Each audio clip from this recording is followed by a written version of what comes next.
Have you been keeping up with all this, Joanna? I'm sorry? The papers are teeming with this business about the cigar girl. I cannot read, sir. Be that as it may, I doubt the details of such a sordid affair have been confined to the printed word.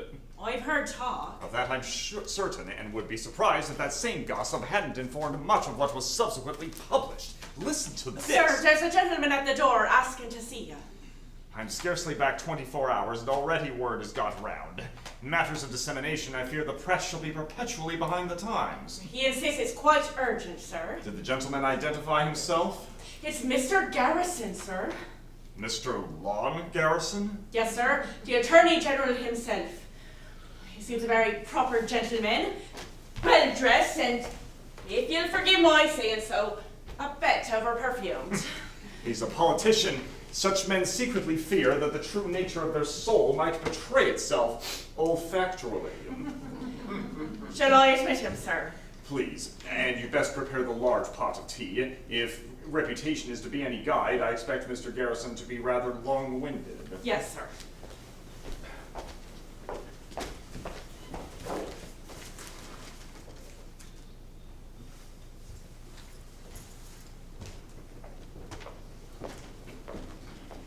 Mr. Garrison? Thank you, Joanna. I must say, this is an unexpected honor. We're in your house, no need for decorum. You're being humble, Mr. Garrison, or patronizing? Pragmatic, Mr. Dupin. I've been deprived of sleep for some time, and I have spent most of my waking hours in torment. Any opportunity to dispense with formalities is most welcome. Well, won't you sit down?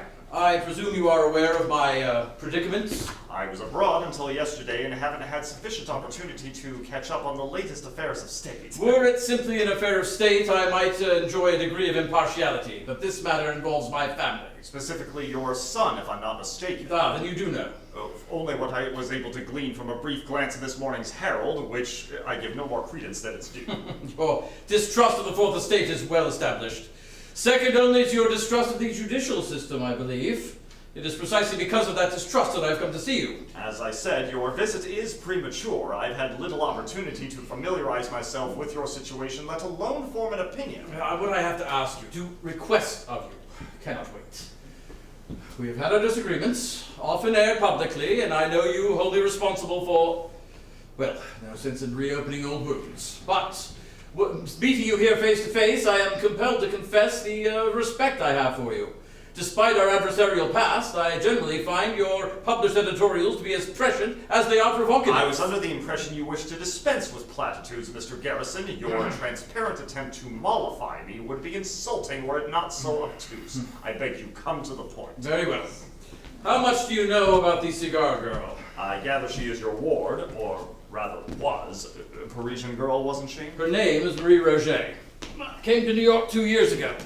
I took her in as a favor to her Paris guardian, a former colleague with whom I've maintained an acquaintanceship.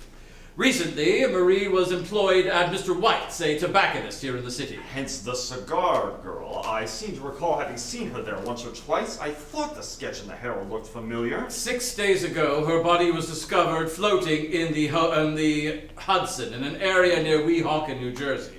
Quite obviously the victim of foul play. Naturally, the police investigated, and in due course learned of a friendship between Miss Roget and my son, Benjamin. A rather intimate friendship, if you take my meaning, which he had kept hidden in order to avoid the tabloid frenzy, which invariably would have resulted had it become public. The son of the Attorney General is unjustly subject to the same scrutiny as his father. I'm sure, but once the police knew it, it did become a matter of public record. Yes, my son was immediately made prime suspect. And the fact that he had kept the relationship secret was enough to fan the flames of public opinion. In my position, one becomes inured to the criticism, much of it mean-spirited, to which one is constantly subjected. For my son, following as it did upon the agony of his loss, it was too much to bear. He fled, thus cementing the police's suspicions as well as that of the press. I have not seen him since. Have the police any other suspects? Not at present. There was initial interest in another young man, an actor by the name of Alfred Bowman, at one point engaged to marry Miss Roget until she brought an end to it. But he's been exonerated completely. How so? He managed to produce sworn testimony as to his whereabouts during the period in question, from several persons of indubitable reputation. And your son? Had no such resources. He was at home, alone, awaiting Miss Roget's return. She evidently had told him an aunt had arrived from Europe and was staying in a small roadhouse in Hoboken. Miss Roget had intended to spend a few hours there and return before dark. When it began to rain, Benjamin surmised that Marie had elected to spend the night at her aunt's lodgings and return the next day. Of course, she did not, and was not seen again until her corpse was brought ashore 3 days later. Begging the gentleman's pardon. Mr. Garrison, would you care for tea? Oh, that's very kind, yes.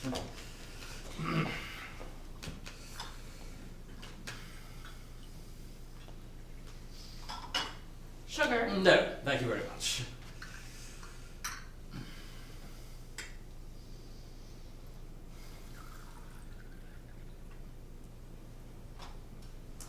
Thank you, Joanna. I imagine a spot of brandy might be in order to settle the nerves, eh? Oh, I would be most obliged to you, sir.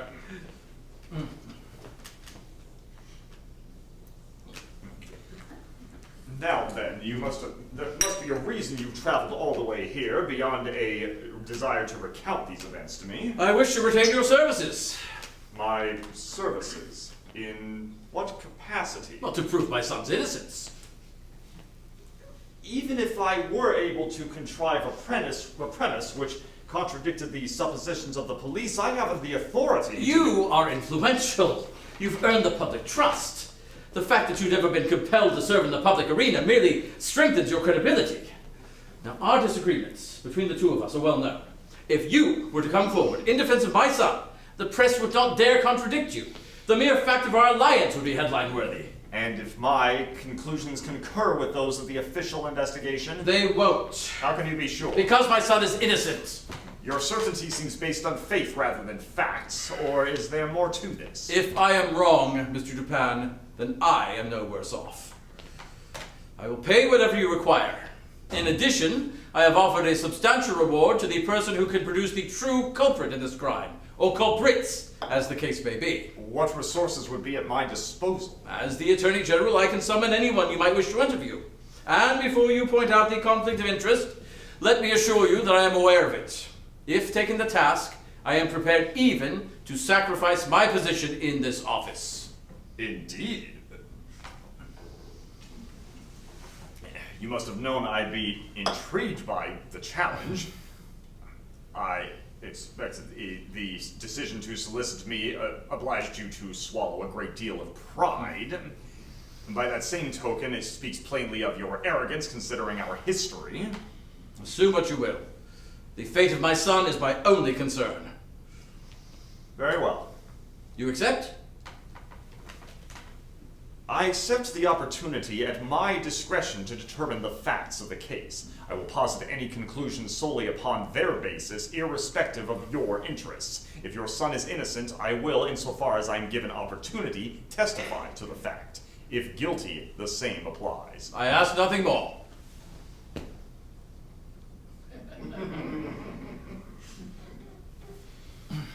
Thank you. Now then, kindly describe to me the events leading up to the discovery of the body. I will tell you what I understand from my son's account. Miss Roget departed our residence on the morning of June the 22nd. 22nd. A Sunday, was it not? Sunday, yes, at approximately 9 o'clock. Was she on foot? Yes. Evidently, she had declined my son's offer of a horse. Marie planned on crossing the river by boat and did not want to leave the horse behind. Where were you at this time? My wife and I were attending church services in the city. Miss Roget and your son are not churchgoers? Are you insinuating something, Mr. Dupin? I hardly see how this is relevant. I only ask relevant questions, Mr. Garrison. If you must know, I am attempting to establish a typical pattern of behavior, thus enabling me to identify any divergence from that pattern. I see. As for whether I was insinuating something, quite the contrary. I have the utmost regard for those sufficiently at ease with their mortality to eschew the solace of religion. Benjamin attended church regularly, but stopped shortly after Miss Roget came to stay with us. At first I was afraid that he had been influenced unduly by her, but he is old enough to decide for himself. How old is he? 20. Miss Roget was 22. Has anyone come forward who witnessed Miss Roget leaving your residence that morning? No, no one saw her at all that day, not leaving the house, nor in the streets thereafter. None of the ferrymen working the river remember her either. Would you consider that unusual, no one having noticed her? After all, like yourself, a goodly percentage of the populace would have been in church at the time. You remember her, Mr. Dupin, after only a brief glimpse across the counter at the cigar shop? She had an uncommon beauty, an unassuming manner that touched all who encountered her. You have only to acknowledge the overwhelming attention paid her murder by the press. Young women disappear in the city frequently, often found ravished or killed, but seldom do they achieve the notoriety afforded this case. True, but seldom either do such cases involve a public figure like yourself.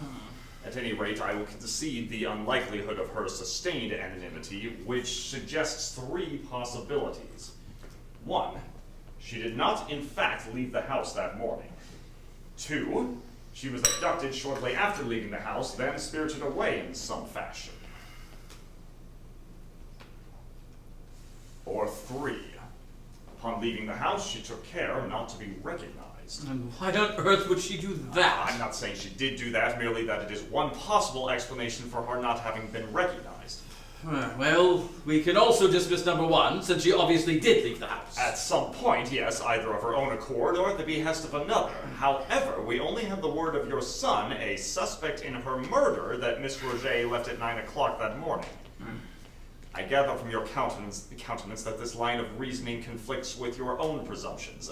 Must I remind you, no possibility will be discounted until it can be disproved. No. Good. Please continue. The following afternoon, Monday afternoon, when Miss Roget still had not returned, I accompanied my son over to the roadhouse to inquire after her whereabouts. The innkeeper had no recollection of anyone fitting her description having arrived the day before, nor was he aware of anyone hailing from Europe occupying one of his flats. One moment. Do you mean to imply that Miss Roget did not, in fact, have an aunt staying there? I cannot answer with certainty. There were 3 persons lodged at the inn during that time, 2 of whom were male. None seemed to have any recollection of the name Marie Roget. I might add that this particular establishment would not be regarded as agreeable accommodations in most circles. Not the sort of place one might assume a European traveler would choose. It follows, too, that none of the previous tenants had were there any records of them in that case. Let us assume, then, that the alleged visit with the aunt was a gambit of sorts on Miss Roget's part, and that she had some alternative reason for her Sunday outing. This corresponds with my own assumptions, as well as those of the police. Which leads to the question why she would lie to your son, someone with whom she shared an intimate relationship. Yes. I expect it comes as no surprise that one's thoughts naturally gravitate toward the possibility of a romantic tryst. No, it's not surprising. And I imagine the police could view this alleged duplicity toward your son as sufficient motive for murder. You see the problem, Mr. Dupin. Indeed. When the body was recovered, was there any evidence that the girl had been penetrated sexually, forcibly, or otherwise? It was my understanding that the corpse had decomposed to such a degree that any evidence of that nature would have been erased. I see. Were there prior occasions when Miss Roget had been seen in the company of a gentleman who would not be considered, shall we say, a formal suitor? Marie was flirtatious. It was part of her charm. I fully expect that none of the men, few of the men with whom she flirted, meant anything more to her than a additional coin in her tip jar when she clipped their cigars for them. Yes, the beautiful cigar girl seems to have become her epitaph. What about the rest? I beg your pardon? You said the majority of men meant nothing to her. What about the minority? Well, you ask as though you expect me to know. Well, she was your ward. Yes, but I can't be expected to account for every hour of her day. She was a woman of 22 after all. Were you aware of your son's relationship with her? Is it a difficult question? I suspected. Benjamin never spoke of it until the police questioned him. Yes. Yes, so, it came as no surprise to you. No. Did it bother you? Bother me? Did you have cause to feel that a courtship between Miss Roget and your son might prove inadvisable? Yes, perhaps, deep down. After she had treated poor Mr. Bowman so callously. Ah, yes, Mr. Bowman. You had mentioned the two of them were engaged to marry. Why did she call off the engagement? That is known only to the two of them, and perhaps not even to him. What were the circumstances? Well, as a matter of fact, she had disappeared on a prior occasion. No explanation. The police were summoned, a search was organized, acquaintances were questioned, all to no benefit. Then, after nearly a week, she returned, explaining that she had gone out to the country to visit an ailing friend. She seemed quite puzzled by everyone's concern. It was shortly thereafter that she had returned Mr. Bowman's ring to him. How long ago was this? This happened last October. I seem to have strayed rather off point. What happened after you and your son left the inn? Well, we figured that there was really very little we could do. Oh, yes. Now, in light of her prior disappearance, we couldn't very well trouble the police. Not at first, at any rate. Doubtless you would have been dismissed as crying wolf again. Yes, so we waited, fully expecting her to return after a comparable length of time had passed. Then, late Wednesday afternoon, a message was delivered to my office informing me that a corpse had been discovered and was believed to be that of Miss Roget. She'd already been identified? Yes. By whom? By Mr. Bowman. The ex-fiancé? Yes, evidently she'd been quite concerned about her disappearance. When word reached him that a body had been found, he immediately made his way to the scene. So the corpse was recognizable despite its decayed state? Quite frankly, no, it wasn't. And there's been considerable speculation as to that point, particularly on the part of a certain influential publication. Of course, nothing like fabricating controversy to boost newspaper sales. Yes, a number of other publications followed suit, raising sufficient outcry that the corpse was disinterred for a supplemental examination. As far as I'm aware, nothing of benefit was gained from it. Nevertheless, the controversy persists unabated. I should like to speak to Mr. Bowman. I'll arrange it. I have no doubt that he is quite anxious to have this case resolved, one way or another. Do you perceive Mr. Bowman as harboring any ill will toward your son, considering his loss was your son's gain, to put it indelicately? I don't know. I have not spoken to him since the separation. I do know that he has retained strong feelings for Miss Roget, but if he had confronted Benjamin about it, I'm not aware of it. Send him round. Tomorrow morning, if possible. That should give me sufficient time to look over the various published accounts of the case for what they're worth. Yes, while I'm confident you will have no difficulty extracting the wheat, I suspect that you will find it overwhelmingly outweighed by the chaff. I'd expect nothing less.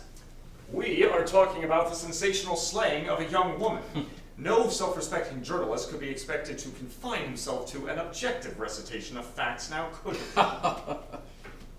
Once again, Mr. Dupin, let me... Mr. Garrison, may I make one thing quite clear? My acceptance of your proposal in no way negates what I shall always regard as an inexcusable dereliction of duty. For you, perhaps what's done is done, but for me, the consequences endure, and ever shall. Once our business is concluded, we will no longer maintain any association. Yes, well, I do wish it could be otherwise, but I do understand. Joanna, please show Mr. Garrison to the door. This way, if you please, Mr. Garrison. Good morning, Mr. Dupin. Good morning.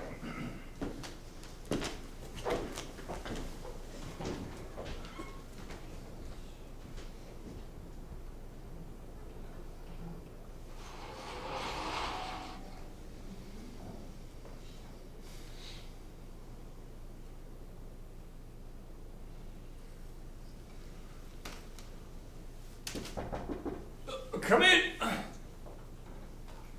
Thank you, Joanna. Just set it there. Have you been up all night, sir? I slept a few hours in the early morning, enough to refresh at any rate. I'm glad. When I was but a wee lass, my mother would say, a long laugh and a good sleep is sure to cure anything. Ah, mother's wisdom, eh?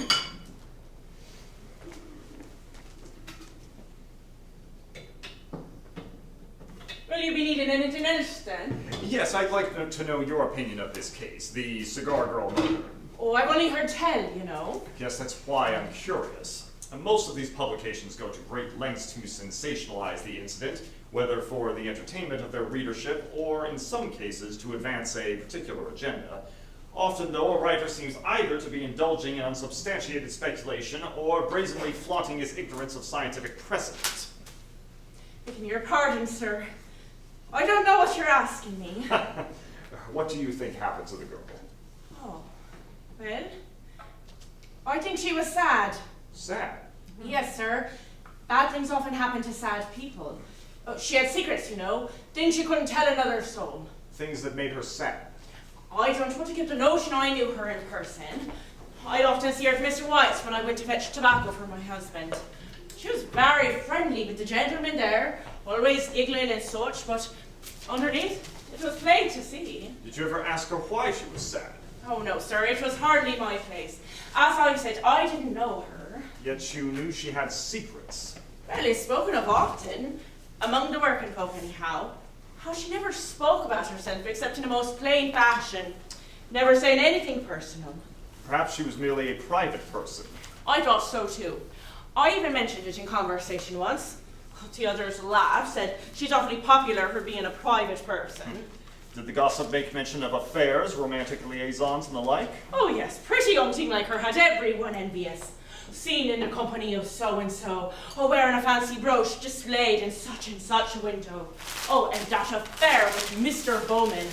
What made him think she'd go off and marry him with her ways? I can't imagine. Well, he must be truly dewy-eyed. Pardon me, sir, I shouldn't say such things out of turn. I'm sure Mr. Bowman is a very nice gentleman. You'll have an opportunity to judge for yourself. I'm expecting him at any moment. You won't repeat what I've said, Mr. Dupin. Of course not, Joanna. What's said in this room remains here. Thank you, sir. Now then, you mentioned that bad things happen to sad people. I take that to mean you believe she was murdered by someone with whom she was already acquainted, rather than simply a victim of random violence. Well, who can say for certain? But hardly anyone was surprised to hear she wound up. Well, you know, there's bound to be jealousy with a girl like that on somebody's part. It's the way people are. So you believe it was a crime of passion? Is there another kind? Well, then I guess we can safely exclude a crime of greed, as Miss Roget presumably was carrying little to no money. And a crime of revenge hardly seems motivated. Your deductive reasoning would appear to be sound, Joanna. That must be Mr. Bowman. I should like to resume this conversation at a later time, if you're game. Of course, sir.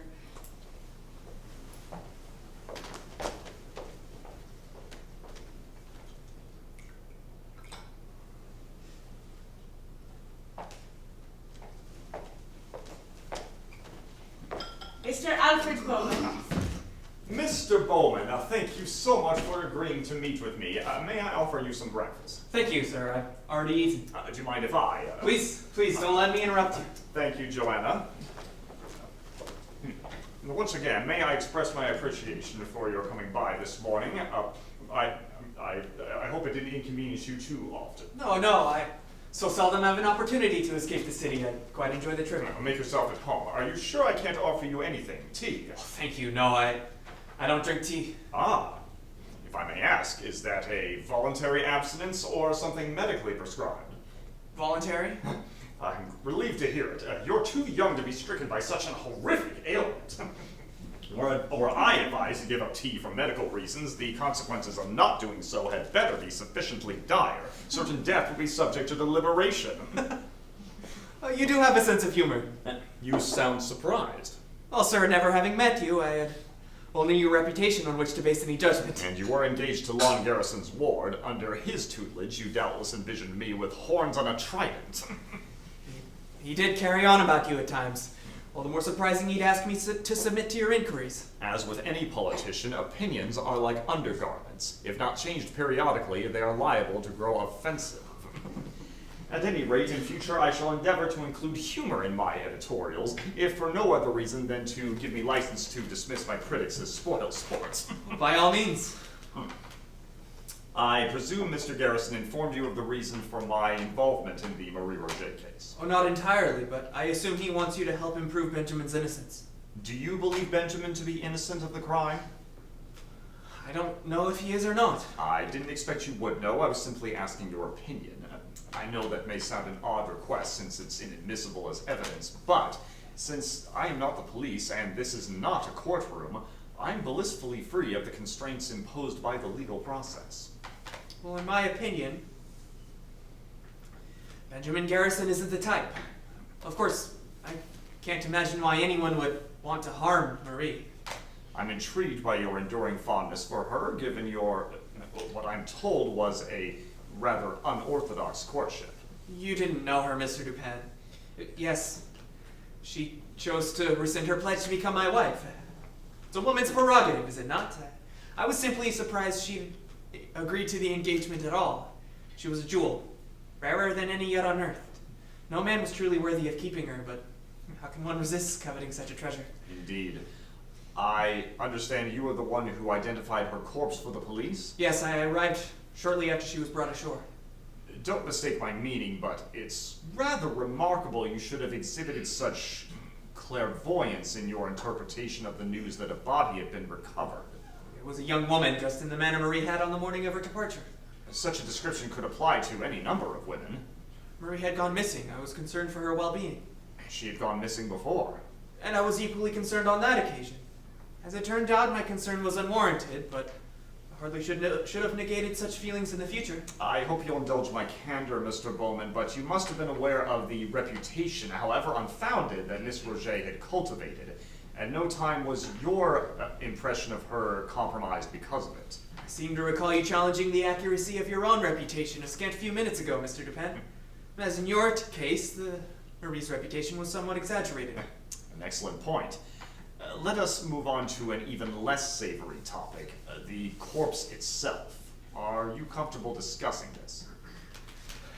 Can't imagine anyone could be expected to be comfortable with it, but you may ask what you please. If you would, describe for me the scene at the riverbank as best you recall. When I arrived, the police were engaged in questioning the two fishermen who brought the body ashore. Marie was laid out on the dock, covered by a canvas. When I told them who I was, they brought me to her and they drew back the canvas. Take your time, Mr. Bowman. Well, she was... At first I felt relief, as the face I was looking at bore little resemblance to Marie. The dress I recognized, I'd seen her wear it on a number of occasions, but dresses are often exchanged among women. The shoes and gloves and stockings were all to Marie's taste, but not at all uncommon. I was about to pass my observations on to the police when I noticed the clasp on the woman's garter had been set back in a manner I knew Marie to have done. This in itself is not unusual, but when I tore up the sleeve of her dress and lightly rubbed her arm, I knew then it was her. You see, Marie always wore sleeves to hide what she felt was excessive hair on her forearms. She often complained of it, called it unsightly and masculine. I couldn't see how it in any way tarnished her beauty, but one tends to obsess over one's own faults. I informed the inspector and bade farewell to my sweet Marie and arranged for word to be sent to Mr. Garrison's office. And there's no doubt in your mind that the body was that of Marie Roget? None whatsoever. The newspapers have called my methods into questioning. Alluded I might have been party to Marie's disappearance. One went so far as to suggest I dressed another woman's corpse in Marie's clothes and identified her as Marie. It's unclear what the author's motivation for me doing so would be. A healthy distrust of journalists in general is a positive thing. I've grown to suspect that most are in fact frustrated novelists. Apropos of which, I'd like to read you this published account of the condition of the corpse. Having seen the body firsthand, you may be able to confirm or amend the description. I'd hoped to forget that image of Marie, but if you think it will help. I do. This is excerpted from the New York Mercury, presumably transcribed from the coroner's examination.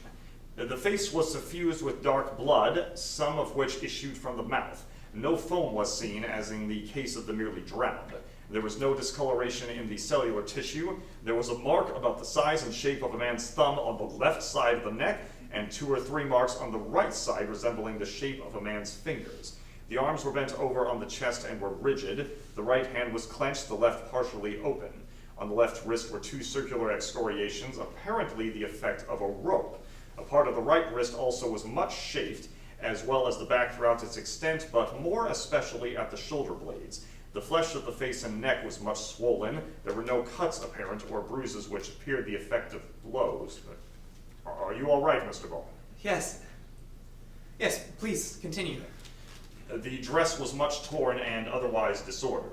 In the outer garment, a slip about a foot wide had been torn upward from the bottom hem to the waist, but not torn off. It was wound 3 times around the waist and secured by a sort of hitch in the back. The dress immediately beneath the frock was a fine muslin, and from this a slip 18 inches wide had been torn entirely out, torn very evenly and with great care. It was found around her neck, fitting loosely and secured with a hard knot. Under the chin, the strings of a bonnet were attached, the knot of which, by which the strings were fastened was not a lady's, but a slip or sailor's knot. Does this description correspond with your own recollection? It's a great deal of information. I recall wondering about the tears in her dress. I recall the bonnet, but I didn't notice how it had been tied. Sorry, I don't know if I'm helping or not. Nothing about the description struck me as necessarily inaccurate. The report doesn't mention whether her eyes were open or closed. Do you recall? They were closed, mercifully. Although I suppose the police could have closed them. Unlikely they could have done so had they wanted to. The report alludes to the arms and hands as being in a rigid state, a condition known as rigor mortis. Presumably the muscles governing the eyelids would have been similarly stiffened. What was her countenance? Was her expression one of alarm or terror? No, she seemed at peace. Closed eyes, peaceful countenance, suggesting the possibility of a slow death rather than a sudden violent one. The absence of visible wounds and heavy bruising reinforces that likelihood. But what of the bruises on her neck? Wouldn't you consider strangulation a sudden and violent death? Indeed, I would. If I might enlist your aid in a brief demonstration, I want you to behave as though you intend to strangle me. Oh, don't be timid. You are, after all, an actor, are you not? Yes. Well, there you are, then. You needn't adopt the disposition of a murderer. I merely wish to illustrate the mechanics of the act.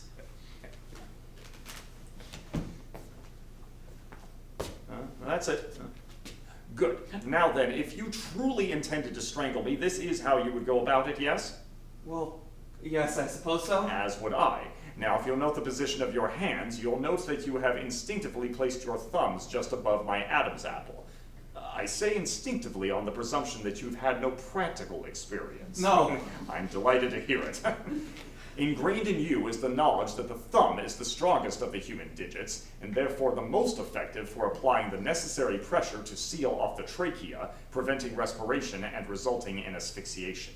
Now you'll note the placement of your other fingers, bracing themselves as they are against the muscle tissue at the back of the neck, establishing a vice-like grip, and allowing the thumbs to exert maximum pressure. You may release me. Yes. Sorry. Now, consider the arrangement of the bruises on Miss Roget's neck. You may recall they consisted of a single thumbprint on the left side and 2 or 3 fingers, presumably the index, middle, and possibly ring finger on the right side. Only the one hand in use. Do you imagine you could effectively strangle me with that one hand in its current position? No. No. More probably, Miss Roget was being held down by that hand while something was being done to her. Something. You're speaking in terms of a rapist. Possibly. However, consider the awkward position a lone rapist would have to endure while restraining her in such a manner. Yes, I suppose it wouldn't quite work, would it? In which case, it could mean there was more than one. Dear God in heaven, poor darling. But does this prove that it wasn't strangulation? What if the strip of muslin torn from her dress and knotted around her neck? The material was tied loosely. Obviously, to be an effective strangulation device, it must be very tight, and the fact that it was knotted adds further doubt. Typically, an assassin wraps a garrote around his victim's neck and pulls the ends in opposite directions, impossible if they are tied together. Finally, there are no markings on the girl's neck indicating that she was garroted. Unlike what is typically enacted in the theater, strangulation is a time-consuming process. It may take a minute or more for the victim to be rendered unconscious due to deprivation of oxygen, followed by a still lengthier period to achieve total cessation of brain activity. Few assassins have the strength or perseverance for such a sustained manner. At any rate, the resultant bruising would be quite unmistakable. I'm finding myself rather disturbed by this clinical examination of Marie's death.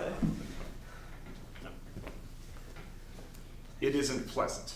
However, if I'm to determine the cause of her death and the identity of its perpetrator, thus fulfilling my obligation to the illustrious Mr. Garrison, I find the deductive process to be the most consistently effective. I suppose you're right. I'm simply unaccustomed to it. May I interject a question? Of only cursory relevance to the matter at hand. Certainly.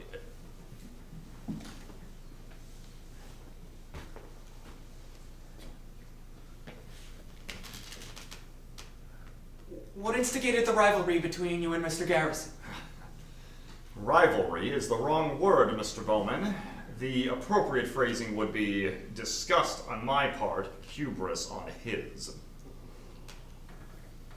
Prior to his obtaining the office of Attorney General, Mr. Garrison served as New York's district attorney. On one occasion, he was prosecuting a young man on trial for several murders committed throughout the city. Through the course of my own research, I had determined that the accused was, in fact, innocent of the crimes. Multiple attempts to contact Mr. Garrison's office were rebuffed. When I offered my testimony to the defense, Mr. Garrison argued that because I was not involved with the case in any official capacity, my evidence was inadmissible. The judge agreed. So began my public crusade against Mr. Garrison's credibility via the editorial page. At some point, the real murderer got wind of my efforts. Fearing I might eventually implicate him, he paid me a visit here late one night. While my injuries were non-fatal, my wife Lenore was not so fortunate. Ironically, I was now officially involved in the case. On the basis of my own research, the murderer was identified and apprehended, and the innocent man freed. Mr. Garrison apologized for his oversight. Justice was done. I'm sorry, Mr. Dupin. You have nothing to apologize for. Sorry to have obliged you to recount what is most certainly a painful memory. No more painful in the telling, and no less painful in obscurity. In deference to Mr. Garrison, he was simply performing his duties in accordance with his judgment, flawed though it was. One could argue I hold him responsible for deficiencies inherent in the system. And be that as it may, I judge a man's worth by his willingness to consider all possibilities, then determine on the basis of its own merits the relevance of each. Simple deduction. I shall try and remember that. Please do. And in light of that, let us continue the examination of this case. We know from the medical report that Miss Roget did not drown. I believe we may also conclude that she was not the victim of external violence. We are then left with two possibilities.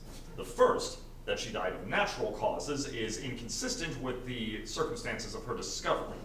It is highly unlikely she should have expired in such a manner as to enable her own immersion in the Hudson River, and there is little motivation for a guiltless party to risk implication in her death by disposing of her thusly.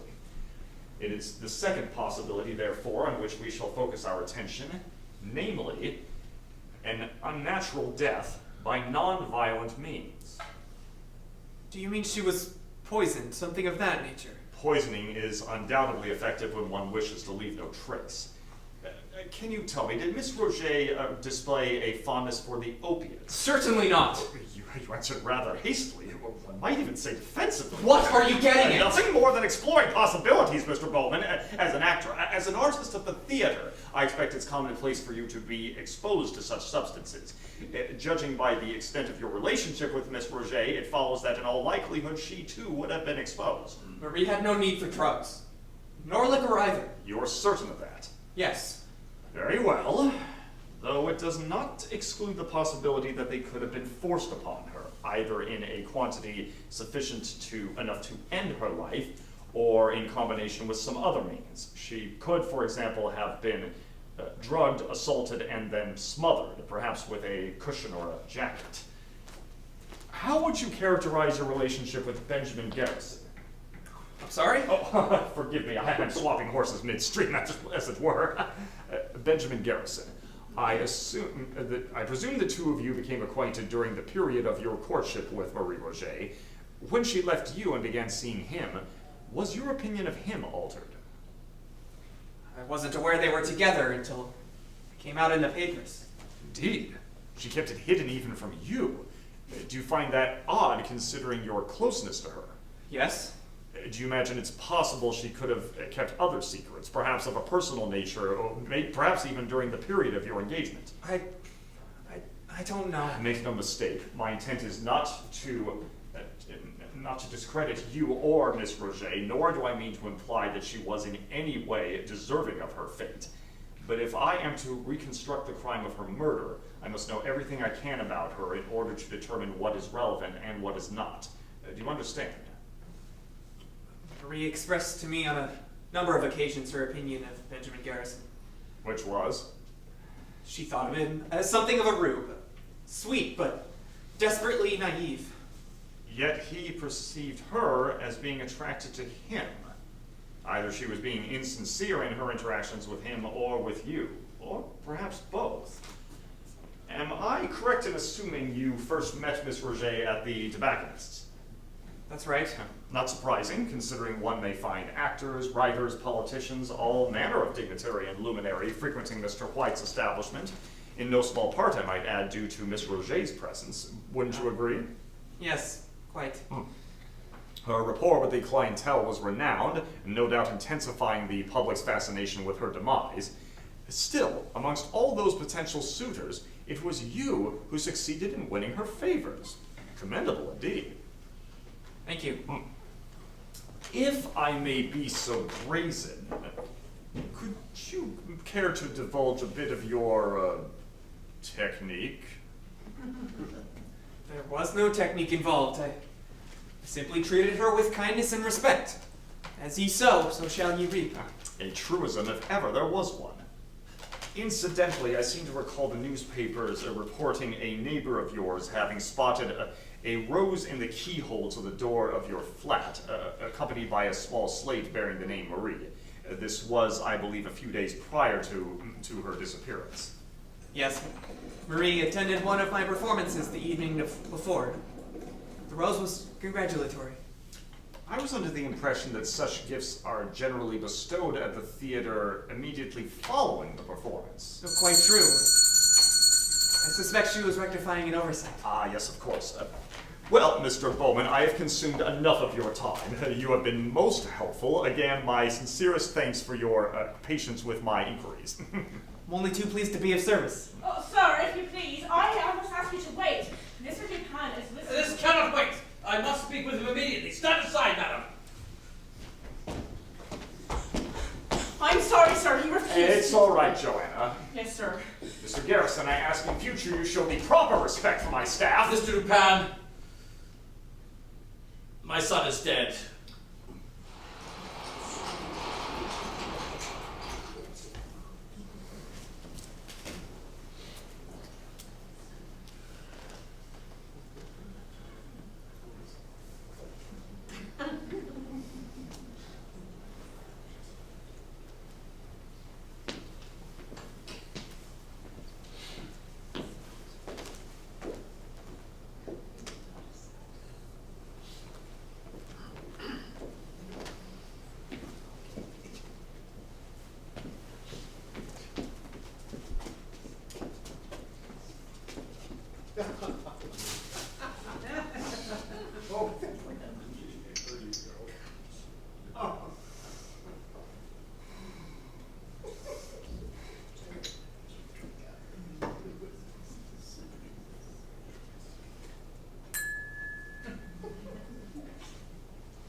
sorry to have kept you waiting, Mrs. DeLuca. My errand ran longer than expected.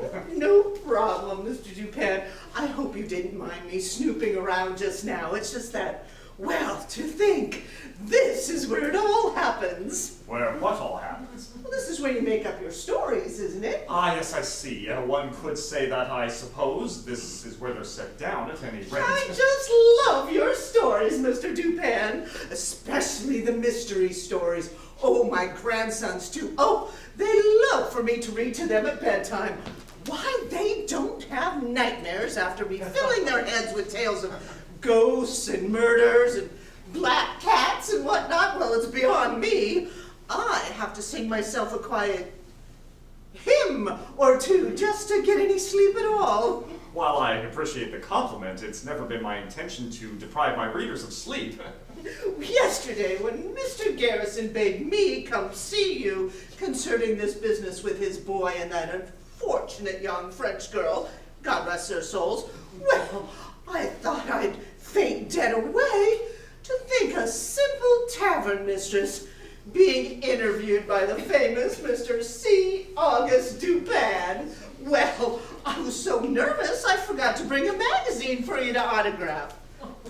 For my grandson. Well, I'm sure there'll be ample opportunity on some future occasion. Wonderful, just wonderful. Now then, if we may proceed with the matter at hand, do make yourself at home, Mrs. DeLuca. Thank you, sir. Ah, I see Joanna has once again anticipated my needs, even before I have. Begging your pardon, sir, but predicting your tea requires precious little foresight. Tea, ma'am. Oh, yes, please. Oh, cream and sugar, please. One day I shall have to request coffee, if only to alleviate your monotony. Certainly not for my sake, sir. It's put off my whole schedule. Oh, we can't have that, can we?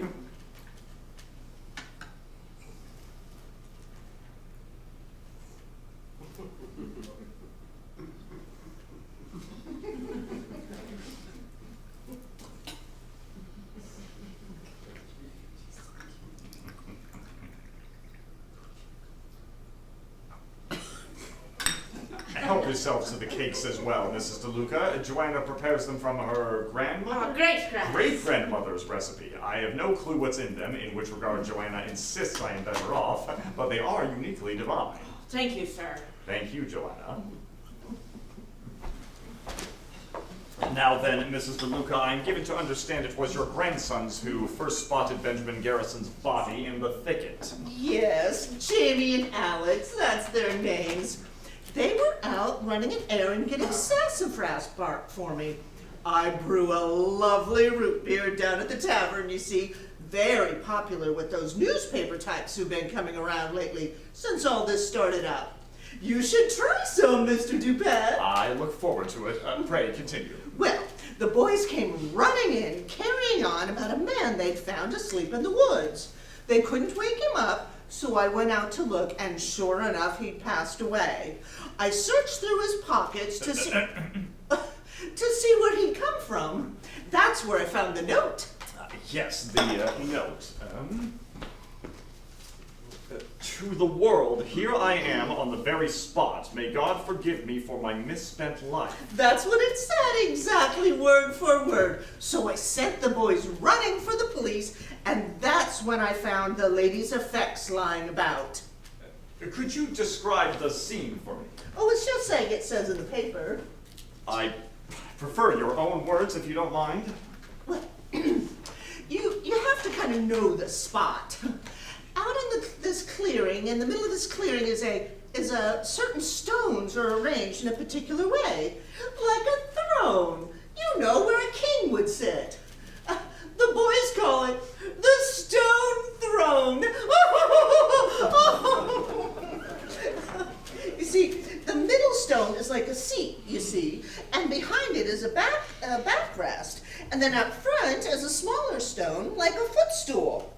Young Master Garrison was lying off to the side, and the first thing I noticed was a parasol beside him. I thought, this is an unusual thing for a gentleman to have, especially in this color.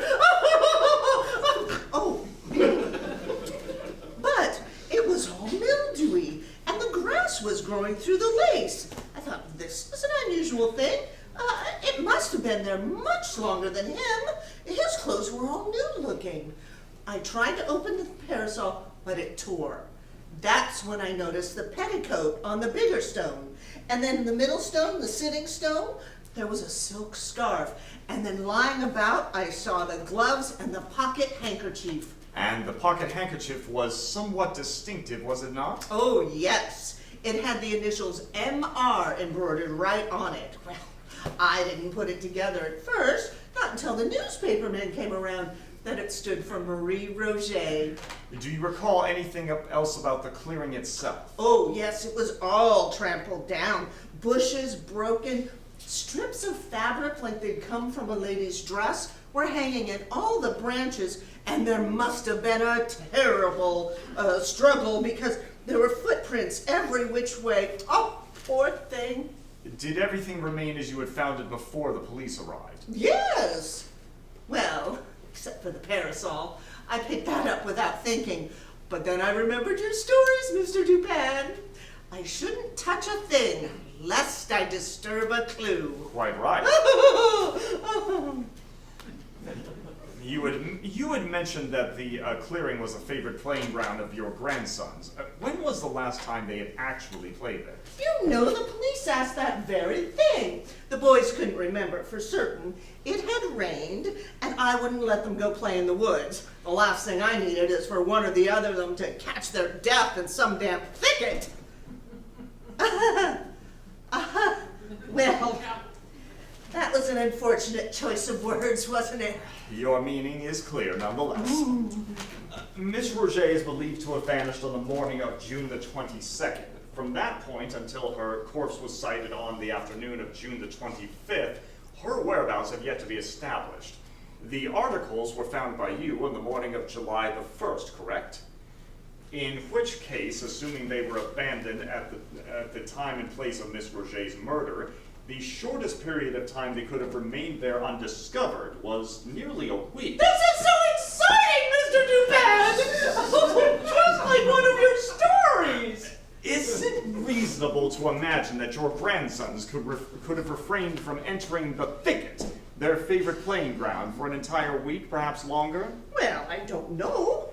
I suppose they must have done, mustn't they? The possibility, though slight, cannot yet be eliminated.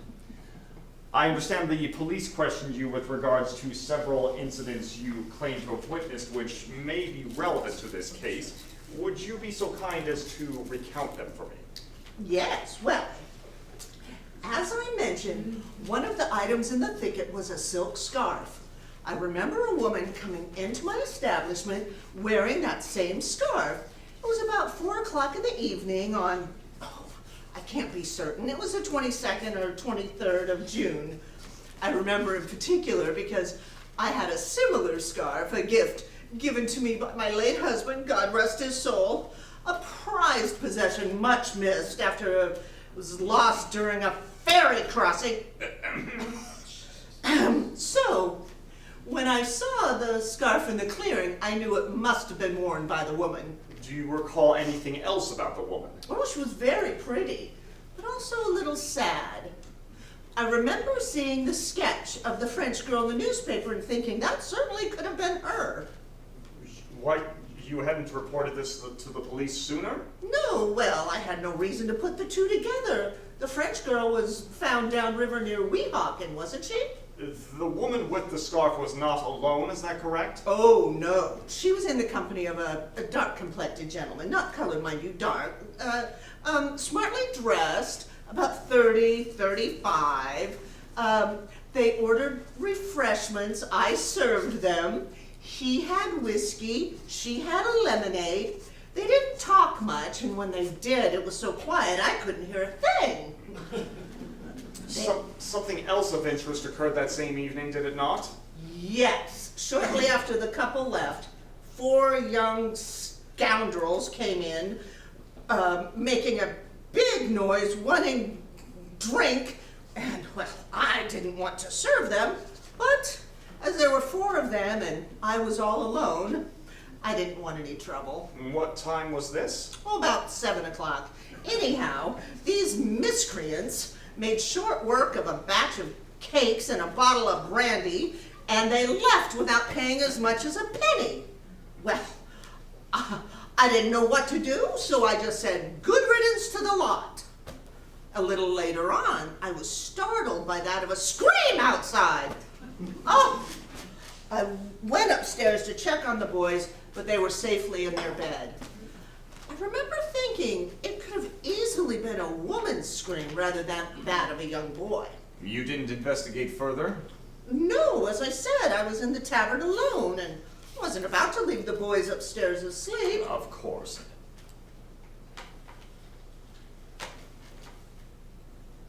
I'm sorry, Mrs. DeLuca, if we might go back just for a moment to the man and woman who came in together. Yes. You had said that you had served the woman a lemonade and the gentleman whiskey? Yes. Apparently you had reported the opposite when interviewed for the newspapers. Did I? Yes, as in this very publication, as a matter of fact. Mrs. DeLuca served the couple herself, the woman, presumably Miss Roget, ordering liquor, which she drank herself. The unidentified gentleman abstained, curiously requesting lemonade. That must be it then. Which I'm sorry? statement is accurate? It may be entirely irrelevant. I merely wish to establish a coherent account of what may have been the final hours of Miss Roget's life. Of course, yes. My own inclination would be to trust in the published account, as it was cited extemporaneously. The mind oftentimes reorganizes memories, simplifying them for more efficient storage in the brain. Well, you must be right. I did think it was strange that she had a whiskey and he was a teetotal. I must have got it reversed. I did think it was odd at the time. So the woman was drinking the whiskey. Yes, I'm sure of it. How much did she have? How much? How many servings did she order during the time of her stay? Just the one, I think. Indeed? You said that the man and woman came in together around 4 p.m. This is consistent with your newspaper account, incidentally. You then said the quartet of blackguards arrived around 7, a short time after the couple departed. Yes. In which case, the man and woman would have spent in excess of 2 hours at your tavern. That is a great deal of time when one is neither imbibing nor conversing to any significant degree. Were they simply engaged in staring at one another? Oh, well, they might have had 2 or 3 rounds. Truth be told, it's hard to keep track of everything. I seem to recall you saying you were otherwise alone. Yes. Well, later on, folks came and went. I'm sorry, Mr. Dupin. I am getting flustered. I can't seem to keep my head clear. Must be all the excitement of the last couple of days. Of course, I won't keep you any longer. Completely understandable. Thank you so much for coming. Oh, well, thank you. Thank you, sir, for your hospitality. The tea and cakes. And, the cake was wonderful, as promised. You, wonder if I could get your maid to share the recipe with me. Doubtful. She won't even share it with me, and I can't cook to save my life. I expect not. I expect she wouldn't share the recipe with me. Not that you can't cook. Oh, dear. You must think I'm a hopeless scatterbrain. Not at all. Oh, I'm not, really. It's just that I get very nervous around dignitaries. Well, then you must have been doubly intimidated by your visit from the Attorney General. Oh, no, Mr. Garrison, I've known him for years. Really?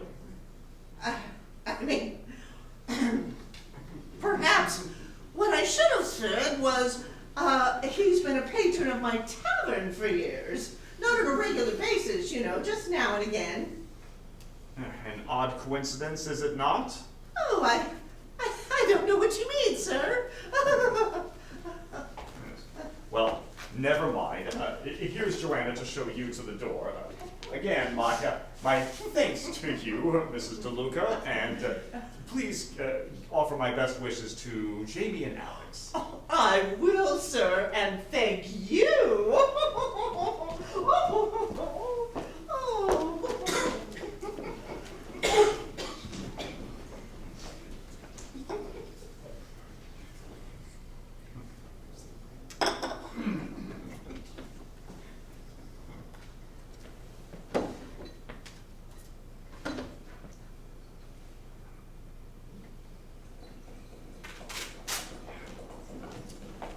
Joanna, I wish to call upon your skills as a seamstress. Have you lost another button? No, this is more of a theoretical exercise than a practical task. Given a garment, say for example the skirt of a dress, from which one wishes to remove a strip of fabric, can you conceive of a method of doing so in a single tear? Well, no, not really. Is this a ritual of some sort? In a sense. Now imagine you were walking through brambles and a thorn or a twig were to snag your skirt. How would you expect the resulting rend to appear? I've repaired many such tears in my husband's trousers. They're always at an angle in two directions, following the weave of the material. Something like this? Yes, sir, exactly like that. And if one were to continue cutting in this manner, one would expect the rend to proceed along the same angles until such time as it reached the end of the fabric. Or a seam, yes. So in order for a small strip to be removed from the edge of the dress in this manner, a minimum of 2 thorns would be necessary, the one operating in 2 distinct directions and the other in 1. And this in the supposition that the edge has been unhemmed. That such a fragment could be removed from the interior of a dress through the agency of thorns alone seems highly improbable, to say the least. I expect so. And yet I am presented with an alleged crime scene where a struggle has evidently taken place and resulted in the tearing off of not one, but several such fragments, ostensibly by that very means. I find that nothing short of miraculous. Agreed, sir. Have you been apprised of the circumstances under which Benjamin Garrison met his fate? It was all the talk at the market this morning. They're saying he'd done himself in, poisoned himself for the sake of his lost love. Yes, that is one way to look at it. A singularly romantic notion certain to invoke countless headlines. His note, "To the world, here I am on the very spot, may God forgive me for my misspent life." Sufficiently vague, suggesting a renewed sense of morality, presumably written just prior to his swallowing the vial of laudanum he had purchased shortly before. He had gone into hiding after becoming a suspect in Miss Roget's murder. The evidence recovered from the thicket in conjunction with Mrs. DeLuca's testimony would seem to implicate a gang of ruffians as having done the deed. Why then, in light of his probable exoneration, should he choose to take his own life? Pardon me for asking, sir, but can't you believe that romance still exists in the world? Perhaps not. But let us, for the sake of accord, accept that as the explanation for his suicide. We are then left with the note. Here I am on the very spot. And was this simply an assumption he had made based on evidence he had found there? If so, how did he end up there in the first place? Was it blind chance, or was he in possession of prior knowledge? And the second part, may God forgive me for my misspent life. It could be a general plea to the Almighty for absolution, or could be referring specifically to the matter of Marie Roget. All notions of romance notwithstanding, Benjamin Garrison had a quite great deal to account for. What is the consensus among your associates with regard to the dark-complected man described by Mrs. DeLuca? Well, he's the secret lover, isn't he? The one Miss Roget arranged to rendezvous with. Young Mr. Garrison found out, and in a fit of passion, killed his beloved. Yes, that would seem the obvious answer. He then rearranged the scene to make it appear the work of a gang, but overcome with remorse, he was driven to confess to the crime coincident with his suicide. I expect that's too simple an explanation to suit you, Mr. Dupin. It will undoubtedly be the one adopted by the police. Still, It may be wise to let sleeping dogs lie. I've never known you to shy away from the truth, sir. No, and on at least one occasion I found myself the poorer for it. There are facts concerning this case which threaten to steer my investigation down a path best left untraveled. If you say so, sir. Will you be needing anything else then? No, thank you, Joanna. I'll see you tomorrow. Begging your pardon, sir. You've given me the day off tomorrow, with the holiday and all. Yes, it's Independence Day, isn't it? And it completely slipped my mind. Have you any plans to celebrate? We'll be spending the day with my husband's sister's family in Hoboken. Sounds delightful. And what about you, Mr. Dupin? I believe I shall avail myself of the opportunity to catch up on some woefully neglected writing, presuming I can focus over the doubtlessly raucous festivities. Do try to join in a bit, Mr. Dupin. We must just celebrate, you know. Quite true. Please offer my warm regards to your family, Joanna. Thank you, sir. Good evening. Good evening.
Mr. Dupin? Mr. Dupin? Oh, good heavens! Mr. Bowman! Oh, Sorry, sir, I rang several times. I stuffed my ears with wool to dampen that incessant racket. To little effect, I'm afraid. Sorry to startle you. I tried ringing, but you were... I found the door unlocked. Do you often enter people's houses uninvited while armed with a weapon? Oh, the weapon is...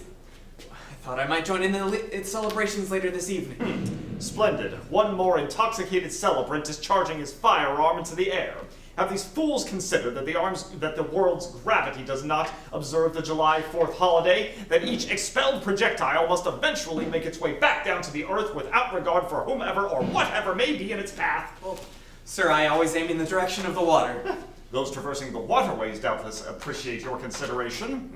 Yes, perhaps I... Mr. Bowman, I am sure you haven't insinuated yourself in my study in order to defend your manner of commemorating our nation's independence. No, I have additional information that may help you identify Marie's assassin. Well, in that case, you may spare yourself the effort and depart the way you entered. I don't understand. My charge from the Attorney General was to garner proof that his son Benjamin did not murder the cigar girl. This, I believe, I have accomplished and will turn in my findings to the authorities at the appropriate time. So you believe Benjamin is innocent? Innocence is relative. I do not believe he killed the girl. Do you think it was me? I suspect you were not entirely forthright in our previous encounter, Mr. Bowman, but I do not suspect you of murder. Well, whom do you suspect? Quite frankly, I have no idea who the killer is, and I suspect I never shall. Well, perhaps what I have to say... Mr. Bowman, at this rate, the identity of Miss Roget's killer is at this point entirely academic. Having fulfilled my charge, I shall now move on to more fertile endeavors. Good day.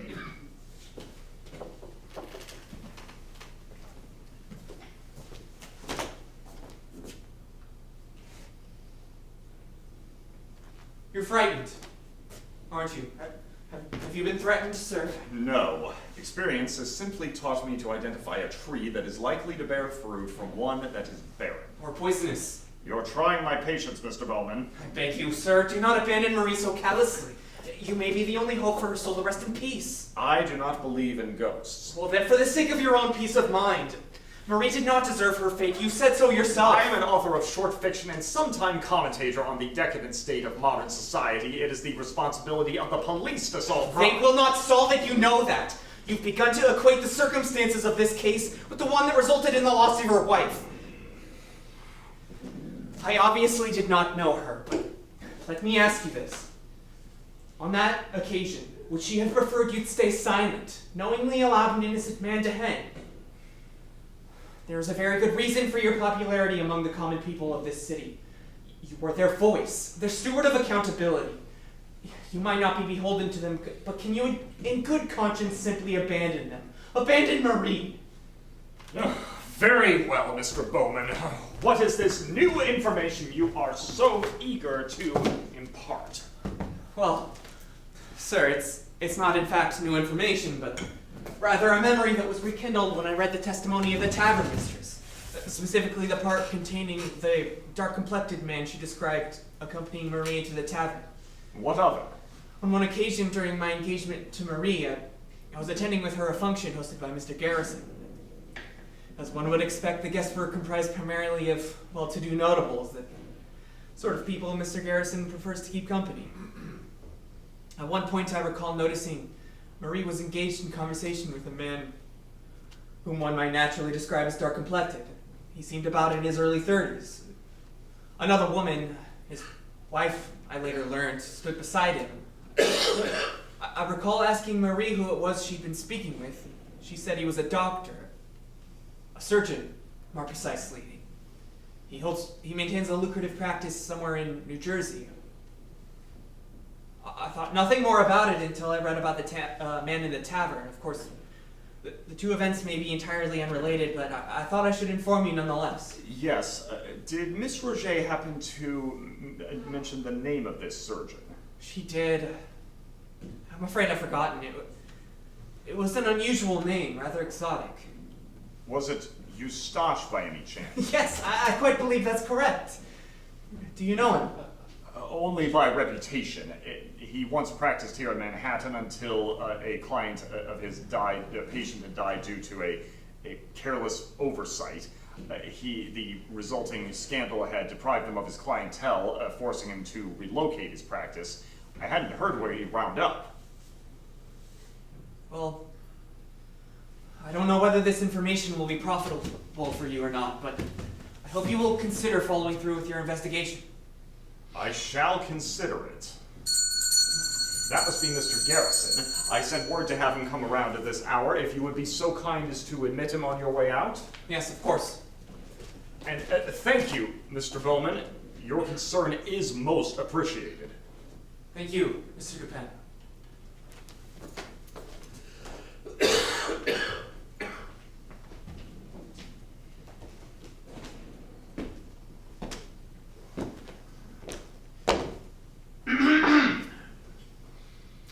Mr. Garrison, thank you so much for coming. I believe we may now conclude our business together.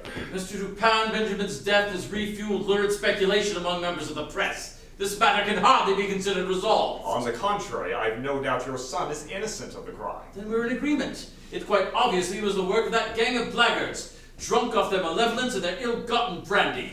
Now the villains must atone for 2 deaths. While they can hardly be considered innocent, the villains to which you refer were nevertheless uninvolved in Miss Roget's death. Their appearance in Mrs. DeLuca's tavern, if in fact they did appear there, was purely coincidental and, as it turns out, convenient. How can you make such an absurd statement? The evidence is irrefutable.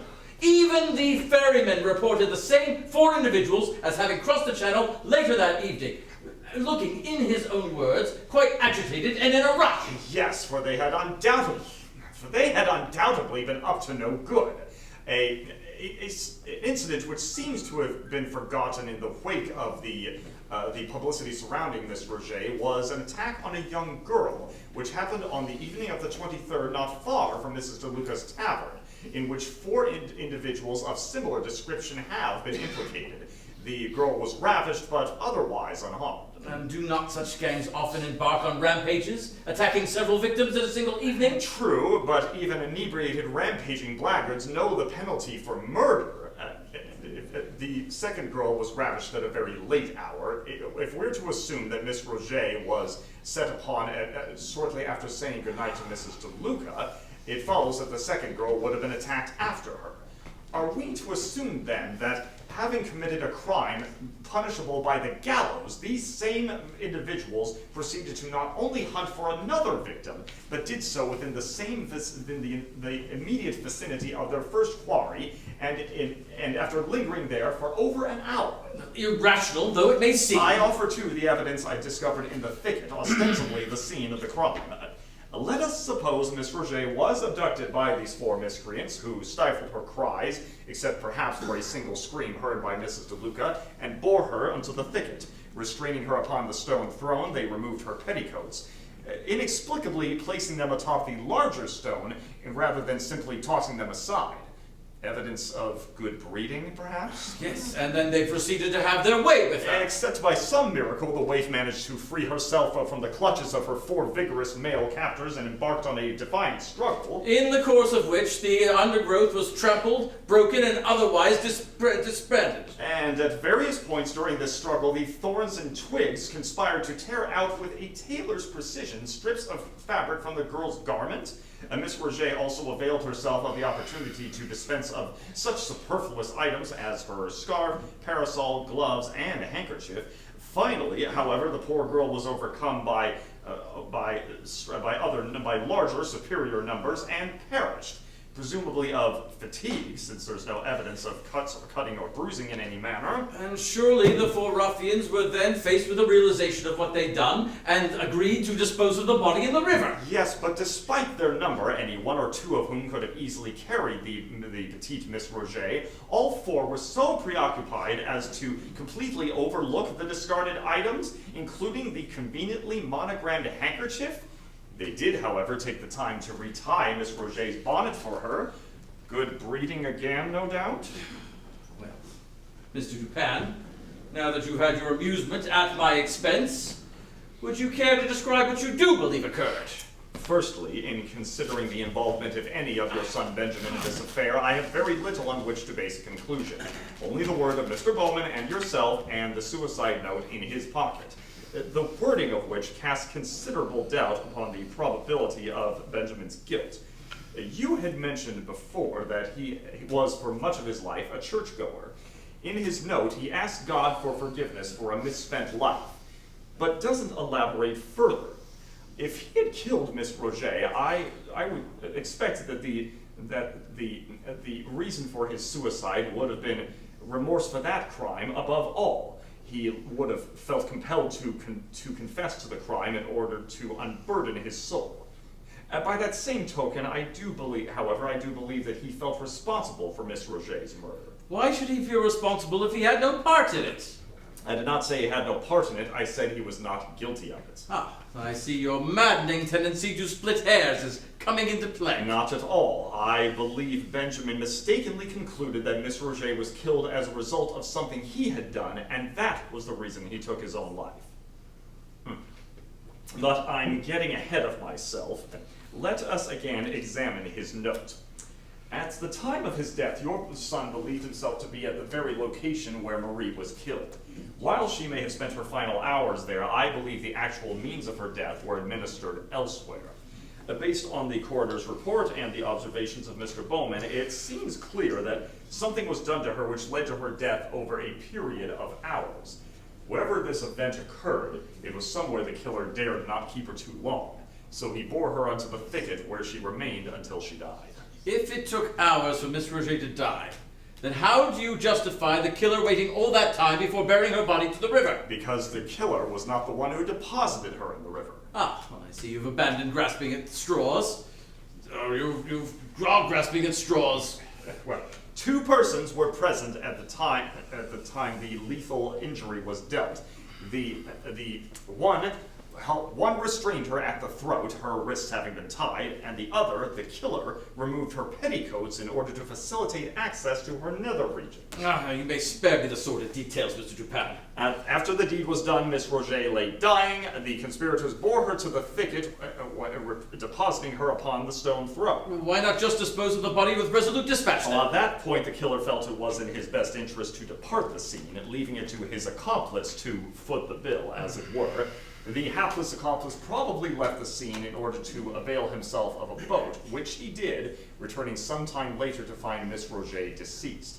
Being a man of limited strength or advanced years, or some combination thereof, he found the task of carrying the body upon his shoulders more than he could bear. But he was a resourceful fellow, and using his pocket knife, he cut through the hem of the girl's dress in 2 places about a foot apart. He then tore a 12-inch wide strip up to the waistline, wrapped it several times around the girl's waist for support, and tied it in back, thus affording himself a handle by which to carry the body. He then retied the strings of her bonnet to secure it in place and started toward the river. How, then, Mr. Dupin, do you explain the ligature marks? Perhaps the load remained too cumbersome, and he resorted to tearing off a strip of muslin from the girl's slip, looping it around her neck, and using it to drag her the remaining distance, accounting for the chafing on her shoulders and back. Once he had deposited the corpse in the bottom of the boat, he started rowing out to the middle of the Hudson, where he realized he had forgotten one important detail. He had neglected to bring along a weight with which to sink the body. Quite. Since Miss Roget had expired on shore, she would not naturally draw water into her lungs as a drowning person would, and thus would not display sufficient volume to sink on her own. With his chances of being spotted increasing with each passing moment, he quickly formulated a plan, tearing a few strips of fabric from the already mutilated dress before dumping the body overboard. He rowed to shore, set the boat adrift, and made his escape. How on earth do you come to that conclusion? According to a small item in the Journal of Commerce, a purloined boat of this type was subsequently found adrift by passing bargemen. Cunningly deduced, I must say. But it does not address the question of my son's involvement. Actually, it does. The only conceivable motivation for your son to have harmed Miss Roget would have been jealousy, a crime of passion. However, crimes of passion are, by definition, passionate, impulsive, violent. Miss Roget's death was none of these. In fact, it was altogether dispassionate, a curious quality given that it resulted from an unnatural intrusion of a sexual nature. The methodic disposal of the body further supports the premeditative nature of the crime. This leads to the question of how Benjamin made his way to the clearing prior to its secrets being made public. If he was not present at the time the body was left there, as I believe he was not, then he must have had some connection with one or both of the perpetrators. Indeed, he may have felt he had an opportunity to prevent Miss Roget's death and failed to do so, in motivating his suicide. This assumption leads to a further question. If Benjamin knew the killers and felt suicidal remorse for what they had done to his beloved, why did he not turn them in to the authorities? Why do you stop? I thought you might care to hazard a guess? I have commissioned your services in order to eliminate guesswork, Mr. Dupin. Quite so. Let us examine the issue once again from the point of view of the accomplice, the killer having quite washed his hands entirely of the deed. The girl's body has been recovered, the manhunt is on, and the police, rightly or wrongly, have chosen to focus their attention on Benjamin. The accomplice knows that his own fate rests in Benjamin's hands. Benjamin, already overcome with remorse for his lost loved one, chooses to flee rather than face further questioning. Now, if by that you mean to assume that my son is no more than a coward, And this, of course, only increases the desire of the police to question him. The accomplice must now follow through with his plan, a plan he had hoped to avoid. He returns to the thicket several days after the events of that ghastly night, and proceeds to trample down foliage, break off branches, and generally create the appearance of a struggle. On the thorns and branch stubs, he strategically places strips of fabric he had so astutely thought to salvage from Miss Roget's dress. Finally, the pièce de résistance. a few of Miss Roget's effects scattered about, including a monogrammed handkerchief. He then concocts a story with Mrs. DeLuca corresponding with already published reports of gang activity in the area. Once sufficient time has passed for the articles to have mildewed, giving them the appearance of having been there a while, Mrs. DeLuca sends her grandsons out to collect sassafras, knowing they will quite innocently stumble upon the articles. All of this with the intent of diverting attention from Benjamin, who ironically spoils the plan by taking his own life at the scene before it can be discovered by the boys. But you have yet to supply any motive for my son to have knowingly allowed Miss Roget to be killed. Yes, the motive proved quite elusive.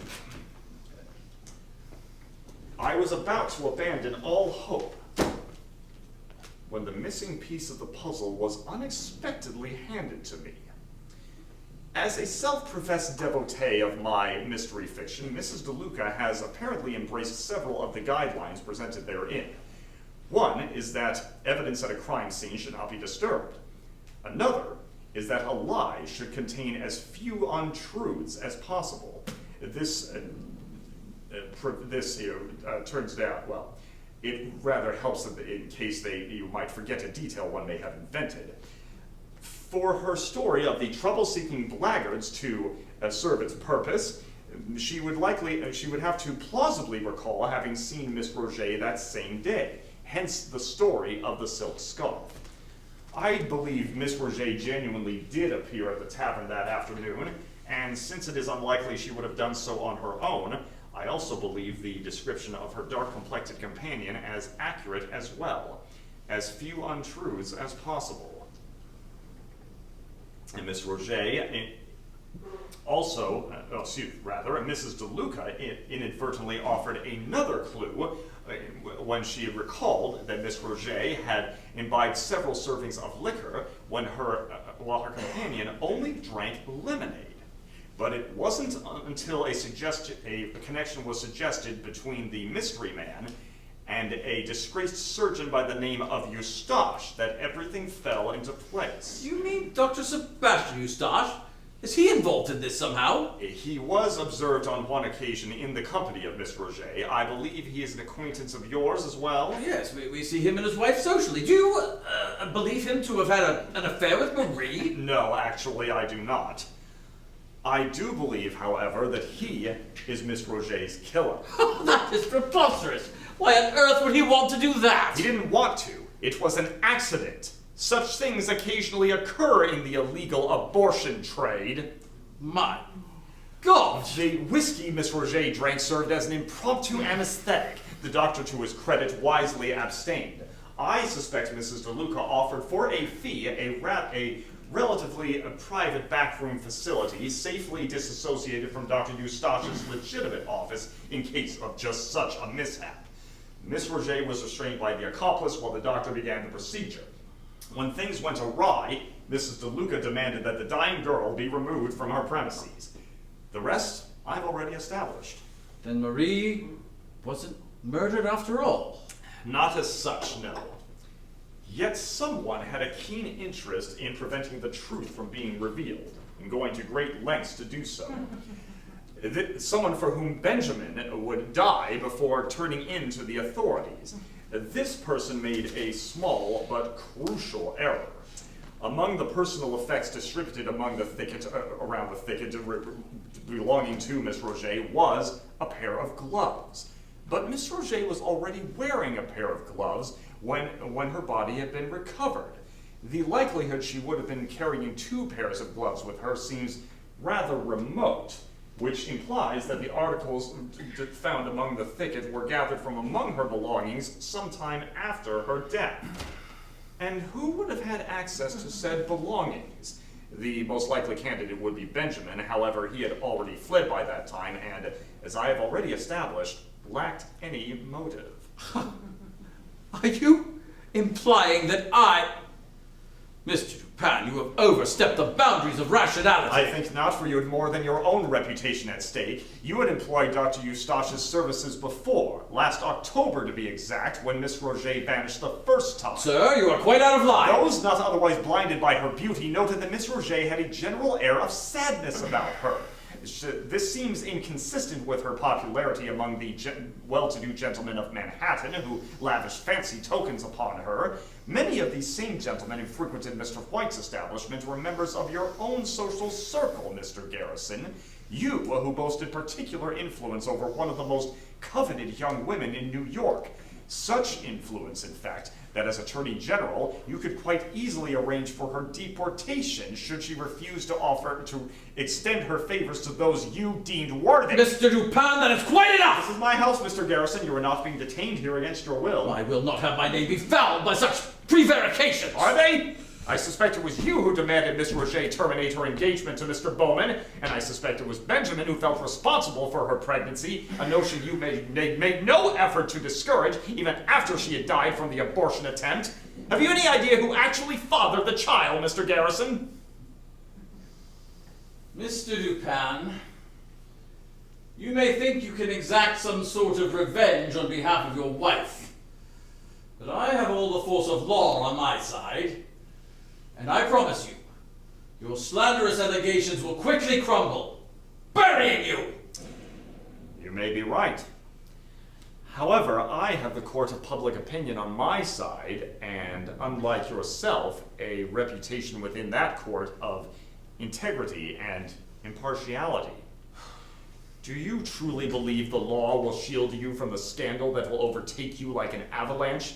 Do you expect those in your social sphere to stand beside you lest they are suspected to have partaken or even, heaven forbid, to have fathered the child?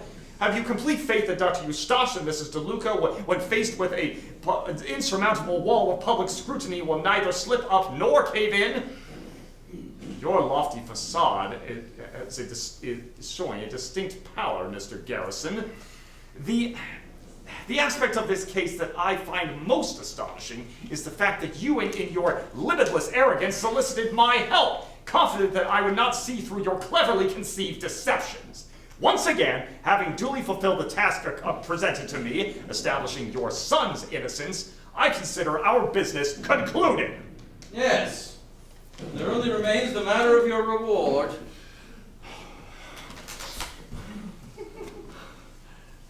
You couldn't possibly prefer the consequences of murdering me to those you already face. Do you hear that, Mr. Dupin? All around us, in every direction, 1,000 muskets and pistols are being trained skyward. 1,000 chances for an accidental death from above. You're doubtless familiar with the statistics published each July 5th. If you would be so kind as to accompany me outside, sir, I shall finish what a certain desperate young man failed to all those years ago. Garrison! Oh!